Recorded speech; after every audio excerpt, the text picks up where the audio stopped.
Hello and welcome to today's edition of The Eagle. Today on the program, we will be looking at the consequences of illegal mining of natural resources. There is no gainsaying that illegal mining of natural resources have severe consequences ranging from economic loss to the country, environmental degradation, public health risk and insecurity. Also, illegal mining of natural resources can fuel organized crime and other forms of corruption, including drug abuse. But the most severe consequence is on the economy, as funds which should be ordinarily be for social amenities end up being repatriated abroad or in private coffers. Stay with us as we delve into the phenomenon and consequences of illegal mining and the many ways the Economic and Financial Crimes Commission, EFCC, is fighting it headlong, as well as how you, the citizen, will help EFCC in the fight. My name is Abbas Abubakar. Imagine a society where everything works. Durable road networks, stable electricity supply, portable water, well-equipped and functional healthcare facilities, quality education for all, affordable housing schemes, social security benefits, job creation, and a lot more that makes life comfortable to live. That is an ideal society. We can only achieve these if we all play our part. Say no to corruption to enjoy these benefits. Kill corruption to save Nigeria.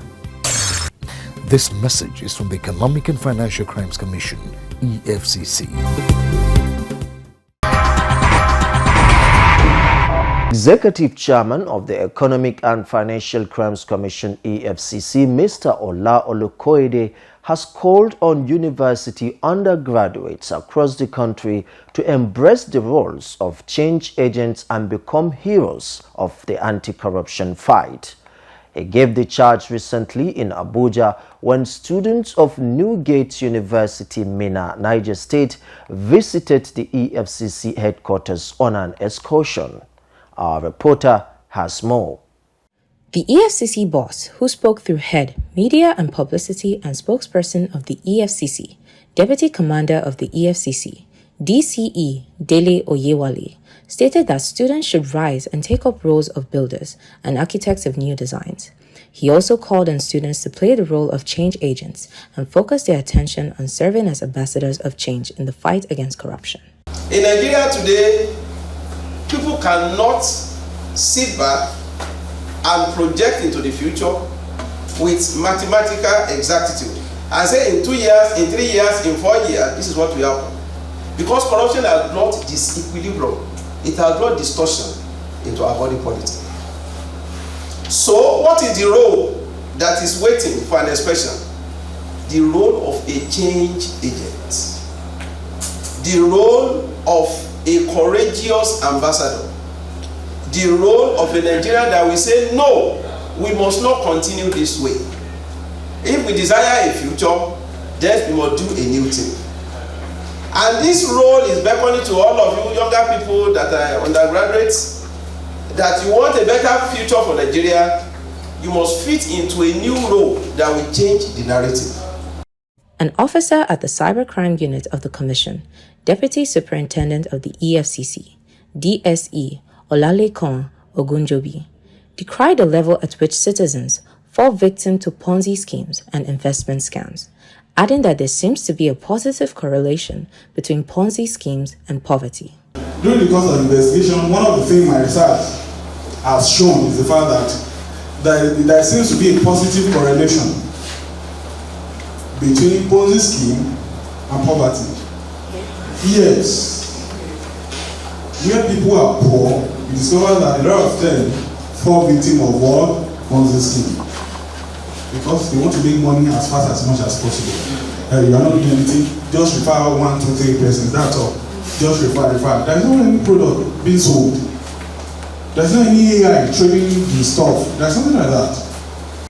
Speaking on the role of enlightenment and reorientation in the fight against corruption, economic and financial crimes, Head Enlightenment and Reorientation Unit of the Commission, Assistant Commander of the EFCC, ACE2, Aisha Mohammed, stated that the unit enlightens and reorientates people's mentality.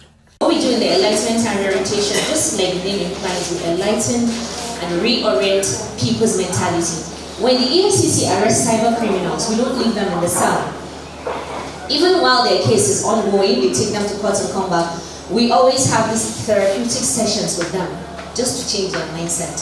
And we're lucky, some that we've done, lots of them have changed a new leaf. You see, I always like giving this story. There's a day I was outside around our clinic, and I saw a boy coming towards me. He was running and with excitement, and I was standing. I'm like, okay, maybe he's coming to see some other people standing beside me. But he came and he called me. He was like, thank you so much, ma'am. Now I'm actually a tailor. I'm into tailoring. I've stopped cyber criminality. I've even gone back home. I just came because it was a day for him to come and report. And that's why he came around. And that made us and encouraged us to say, okay, let's even be patronizing him. So when we have any little sewing, we just to encourage him, we give it to him. So EFCC does not just wait or fold this up just to arrest you. You have to be in our bad books for us to do whatever it is we feel EFCC does, but we have a face. The visiting students came from the Cybersecurity and Software Engineering departments of Newgate University and ACE Evelyn Achudume of the Commission's ICT unit took time to enlighten them on the roles of information communication technology in the fight against corruption. She enjoined them to be abreast of developments in global technologies, pointing out that several emerging innovations across the world could help in tackling corrupt practices. The students appreciated the EFCC for mentoring and hosting them at the Commission's headquarters. They promised to help the Commission spread the anti-corruption gospel at school, home, and community levels. I am Amata Ngbede, reporting for The Eagle. Illegal mining of natural resources can be termed as extraction of mineral, metals, and other economic resources without proper authorization or compliance to legal regulations. It can be perpetrated by a small group of people, an individual, or to a criminal syndicate, most of the time with foreign collaborators. It is characterized by lack of permits, disregard for environmental protection, and economic sabotage. Miracle Chukwu Agoziem and our guests are ready in the studio to discuss on the consequences of illegal mining of natural resources. Over to you, Miracle. Illegal mining occurs in large-scale operations. In many developing countries, it is often driven by poverty, weak governance, and the high global demand for raw materials. These activities are usually conducted without following legal norms, safety standards, or environmental protections. Today on the interview segment, we will be discussing illegal mining of natural resources and its consequences. And I have as guest ACE2 Stanley Ojilibo. He's the head Special Duty Committee 6 of the Economic and Financial Crimes Commission here at the headquarters. You're welcome. Thank you. What are natural resources? Natural resources in the first place are materials or substance found in nature that can be used to support human life, economic activities, or technological advancement. These natural resources are vital for human survival, economic development, and environmental sustainability. A good example of these natural resources are, in terms of solid mineral, where we have gold, we have lithium, we have dolomite, we have mica, and a host of other minerals. We also have in the liquid where we have the crude and others, and a lot of other minerals that are found in natural, that are referred to as natural resources. Having said this about natural resources and what it is, what qualifies someone to mine these natural resources? Okay, what qualifies one to mine these resources first? As a corporate body or corporate organization, as a company, The company is expected to legally register with the Corporate Affairs Commission of Nigeria.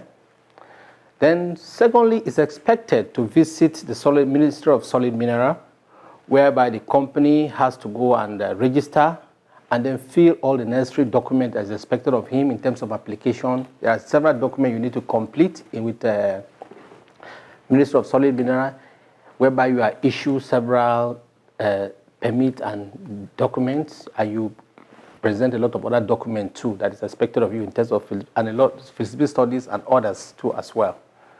And then it's also expected that the company also should have evidence of technical expertise or competence, meaning you have knowledgeable people such as geologists, engineers, who are knowledgeable in the field of the mining sectors to assist in carrying out these things, conformity with what the laws of Nigeria is expected of them. Then secondly, it is expected that after going there and get the relevant document, part of what you are supposed to submit to the Ministry of Solid Mineral is expected that you have to evidence of technical expertise or competency. It means that you have competent staff who, such as geologists, engineers, who are going to carry out this process, assist in the mining process, so that these people are technically knowledgeable in this area to avoid where you have problem in the course of carrying out these mining activities. We have seen an upsurge in, activities of illegal mining of some of these natural resources. What do you think is the possible reason for it? Okay, some of this upsurge can be as a result of economic gain. Economic gain in the sense that high demand and lucrative prices for certain minerals. This mineral, because of the high value or high demand of these minerals, you discover that there's a rush, there's a push. Because we have a good example of people that were arrested some years back, whereby they didn't even know the value of this mineral, just because they hear people talking about it like, okay, they say there's a high demand for lithium in our wharf in Lagos, that people were demanding this abroad. So somebody said, this thing is what is raining. And a lot, the man find his way down to one of these illegal mining sites in Kwara State, known as Lade. The mining element is Kakafo in Lade. It's like a market where they move and just sell these things. And the person moved there and bought these things and moved them down, and he was arrested. And he said, that he heard the thing is of high value. And that's why he had to go into it. You understand? Because of the economic gain, they stand to gain. Yes. And most of these foreign companies too that you find around Shagamu, close to Lagos and all those places. The border town. They encourage most of these our young Nigerians to go out and source for these things. And then they make little gain. Because of this, you see them rushing to get some of all these things. And then secondly too is as a result of lack of effective regulation and law enforcement. Because of the remote areas you find most of these things. Some of them, we don't have good access route to go into some of this local area or obscure area where these minerals are found. So the tendency is that they take advantage of these things, go there, mine these things, and then move them out without knowing all these things. Then we have this issue of unemployment and poverty too. Most of our youth, I remember in one of the instances we had to arrest some of a civil engineer, one guy from Kano was arrested, and then he told us that, look, he was engaged online to do this.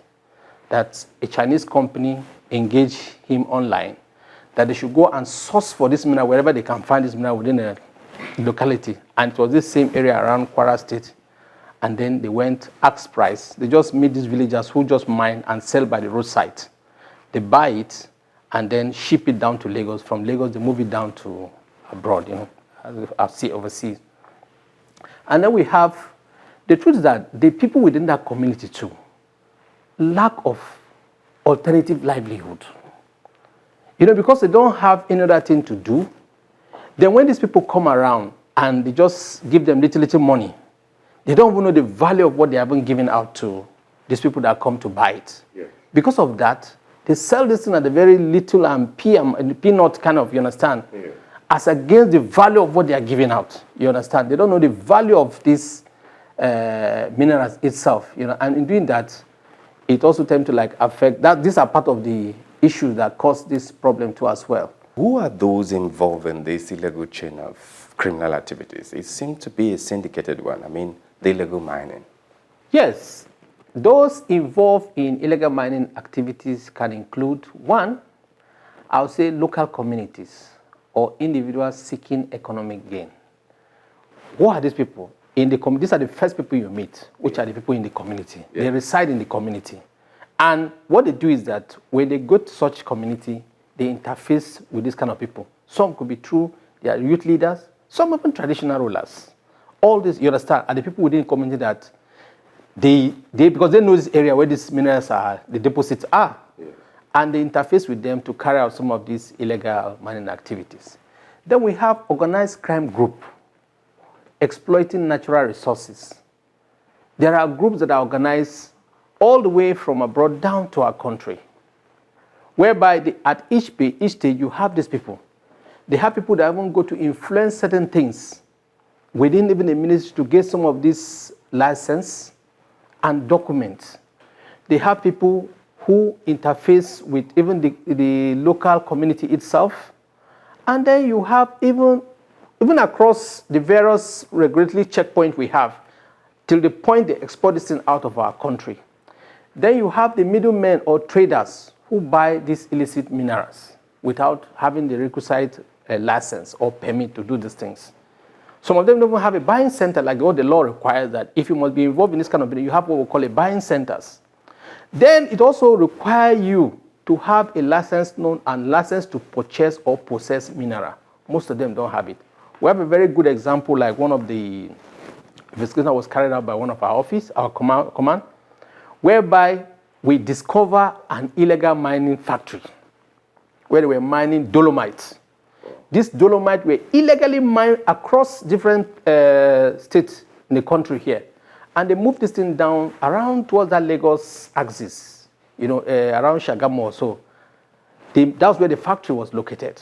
And we discovered that they mine and then sell these minerals to the public because it was used in production of, I think, rubbers, POP and all those things, you understand? That's what they use. And we were shocked to discover that at the end of the day that with all these things they were doing, they didn't even have license. They didn't have any of the license. You mean the company? The company didn't have any of the license. Wow. And these were owned by Chinese. They were all convicted. About 3 Chinese were convicted in respect of this, what I'm talking about. Do you understand? Yes. And the factory was also forfeited to federal government. Yes. So you discover they don't have license. They didn't have mining license. They didn't even have license to possess or to purchase mineral itself. And when you talk about the international networks, the truth is that there is a network, like I said. Some people speak to our youth online, engage them online, and they pay them just little amount to carry out some of all these things, without necessarily coming out formally. Just call them online, they ask them for recruitment, and they ask them to go to all these illegal mining sites, identify this mineral, they send money to them, and they ship this thing abroad for their own gain as against Nigerian interests. What are the effects of this crime? The effect of illegal mining activity are far-reaching and impact various aspects of the society and the environment. Here are some of these effects to individual, to the community, to our country, and the environment. So to individuals, we have the risks, the health risks. That's exposure to toxic substance, respiratory problems, and other health issues. We have the safety risks too as well, in terms of accidents, injuries, fatality, due to unsafe working environment. Then we have the economic exploitations, where the miners may be exploited by middlemen or organized crime groups. Then when you talk about the community, you talk about the displacement. We know the effect of these things. Yeah. Loss of homes, community, being displaced from their displaced, maybe forced to relocate to a new place. Yes. Degradation and conflict. We have social disruption. How does the Commission, I'm talking about the Economic and Financial Crimes Commission, fight this menace? Commission has done a lot, has done really a lot through the establishment of extractive industry fraud section across all the commands. We have special task force that have been set up to assist in carrying out, to assist in fighting this illegal mining activity across the country. And if you watch our activity, there have been several arrests, there have been several recoveries, there have been several forfeiture, there have been several matters going on in our various courts across the federal high court in the country, whereby both several foreigners, not less than 10 foreigners, as we speak today, have been convicted across the country. And then in terms of several minerals, these minerals have been forfeited to federal government. In terms of lithium, you know the high value, like lithium is of high demand globally, which is used for the production of batteries and some of these things, you understand? It's in high demand globally. Yes. A ton of lithium now goes for about, I think the global price about $1,500. And a trailer load is about $45,000. So you know what that means. And in each illegal mining site, they move close to over 100 on a daily basis. Wow. That goes out of the country. So the Commission has done a lot in trying to say, to some as so that they can forestall some of all these things that is ongoing in some of these illegal mining sites. And even the Federal Ministry of Solid Mineral can attest that the revenue of government has increased tremendously as a result of the EFCC fight against this illegal mining activity. We've been getting a lot of report on the revenue of their revenue because of the EFCC investigation on these illegal mining activities. Yeah. They've been high traffic into the ministry, whereby most of the people are now coming to get the required license, to make the necessary fees, which has led to an increase in government revenue in the ministry. Also, in terms of compliance as a result of EFCC activity, there have been tremendous compliance because people now are afraid, like the fear of EFCC. Yes. It's like, you know, so most of the companies even come to ask, even in our office, in our various command, they've been coming to ask for questions. What do I do so that I will not get into problem with EFCC? You know, we've had visitors, most companies, both foreign and local companies, have been approaching us, and we advise and we guide them. So what do you see as future? What are the prospects, going forward? The prospect, what I would say is that, one, I think our strong legislation is very, very key. Strong legislation is very, very key because most of these people that are involved in illegal mining activities, the kind of fees our law provided, these are laws that are outdated. We need new laws that will bring stringent fines that will serve as deterrent. You don't expect somebody to mine a mineral that is worth over Billions 40, you understand? And you're expecting to pay maybe 100,000, 200,000. He will pay and walk away with those things. It makes no sense. So we need laws that will serve as deterrent to these people, which I expect maybe National Assembly will have to do something about something like this. Then the other thing I think I've talked about public awareness is very, very important. Just like we need to create this down to the community, whereby the community that understand these things, there should be that awareness. If it means like from the secondary school, primary, create that awareness, community leaders around that side, whereby they will have most of these things. They know these things and know the important. If, for example, anybody just walk into your community and tell is interested in mine within your backyard or maybe deposit within your area, what do you need to do? Ask people who are learned to interview him. Don't just ask one person. You don't go and meet one person and it becomes, no. If such a person comes around, they should seek the consent of those that are learned within that community. Ask geologists, ask lawyers, sit down with these people. Okay, yes, you want to do this. What do we stand to gain as a community? It's important they ask these questions. Enter into an MOU. For every truck of lithium or dolomite or gold you are going to mine, what are you giving to the community? They should tell you. Are they going to provide? So the corporates, those things should be, so that, and this thing can be judged based on each milestone. As they progress, they do it. You are seeing it. Yeah. So it's very important. That awareness is very, very, very key. And that's it on today's interview segment. My name is Miracle Chukwagozem. Back to the studio for the rest of the program. And that's where we draw the curtain on today's episode of The Eagle. We will be back next week with another interesting episode. Let's keep the conversation going. Send us an email at info@efcc.gov.ng or call us on 080-933-22644. Also follow us on Facebook, X, and Instagram. If you notice or suspect any economic and financial crime happening anywhere, anytime, simply use EFCC's mobile app, Eagle Eye, to report. Let me also invite you to a live discussion with EFCC on EFCC Connect happening on our X Spaces and Facebook every Wednesday at 6 p.m. Nigerian time.